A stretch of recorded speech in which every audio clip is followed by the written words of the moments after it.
Christian Audio, a division of Recorded Books, presents When Women Support Women, Embracing God's Call to Be Yourself and Build Ladders for Others by Jessika Tate.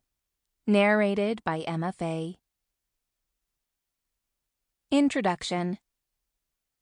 If you had told me 5 years ago that I would be writing a book for women, about women, I would have laughed at you.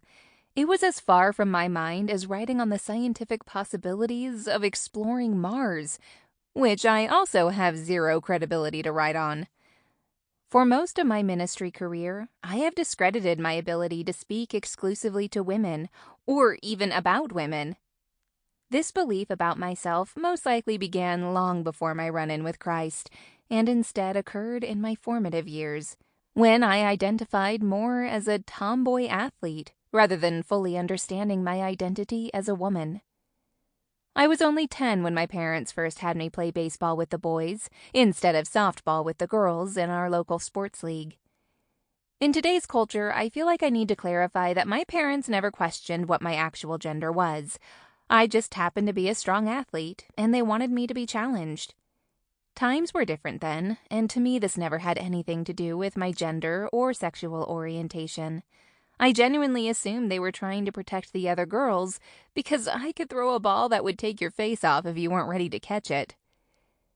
However, as I look back, I think those early years really convinced me that I didn't have much in common with other women. My personality exposed itself early on as one that was tough, stubborn, and opinionated, and I definitely preferred to lead than to follow. If given a choice to put on a dress and host a tea party, I'd rather have joined my big brother and go play absolutely anything that had a ball. My brother is only 13 months older than I am, so in my little girl eyes, there was no one else I'd rather be like. I emulated him incessantly as a child, and now in my mid-30s, at times I still find myself wanting to be like him in some ways. He always seemed level-headed, except when he was angry. He was strong and respected. No one tried to run over him, except me when we were fighting, and he was and is genuinely a good person. When I, as that young, impressionable little tomboy, looked up to him, I remember thinking, I can be tough like him. When I fully gave my life to Jesus, he, of course, began to work on aspects of my personality that weren't like his. He compassionately dealt with those areas of my life that were hard as nails, as my mom used to say. My mom was a ballerina and a cheerleader. In our family, we call her the crier, and she has always exhibited a tenderness that I found so difficult to attain. I had, and still have, a personality like my father. I couldn't always grasp my mom's ability to never meet a stranger, or how she could quite literally cry at commercials that were about socks. These similarities with my dad further deepened the subconscious belief that I fit better with the boys than with the girls. Fast forward to my 20s, and I would do all I could to avoid women's conferences, Beth Moore Bible studies, and anything that seemed to be geared specifically toward women. When I was on staff at a church, I would serve and be kind, while secretly thinking, what, if anything, is the point to women's ministry?